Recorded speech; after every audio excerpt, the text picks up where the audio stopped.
શું તમને ખબર છે આદુ આપણા હેલ્થ માટે કેટલું ઉપયોગી છે? જો ના ખબર હોય તો આ વિડીયો અત્યારે જ સેવ કરી લ્યો.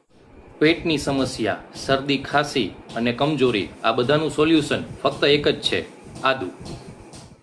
આદુના ઘણા બધા ફાયદા છે, જેમ કે તમારી પાચન પ્રક્રિયા, ડાયજેસ્ટિંગ સિસ્ટમ એમાં સુધારો કરે, શરદી ખાંસીમાં રાહત આપે, ઇમ્યુનિટી વધારે, જોઈન્ટ પેઇન સાંધાના દુખાવામાં સોજો ઘટાડે છે, વજન ઘટાડવામાં પણ બહુ જ ઉપયોગી છે. વેઇટ લોસ જો તમે કરવા માંગતા હોય તો એનો ઉપયોગ જરૂરી છે.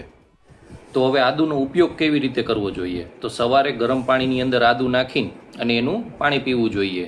બીજું, ચાની અંદર પણ આદુ નાખીને પી શકાય. ત્રીજી વસ્તુ કે તમારા જમવાની અંદર, રસોઈની અંદર પણ આદુનો ઉપયોગ કરો તો ફાયદાકારક છે. પણ હા, વધારે પડતો ઉપયોગ તમને એસિડિટી કરી શકે છે, એટલે લિમિટમાં જ તેનો ઉપયોગ કરવો. આવી જ અવનવી માહિતી જાણવા માટે અમારી ચેનલને સબસ્ક્રાઈબ કરો અને ફોલો કરો.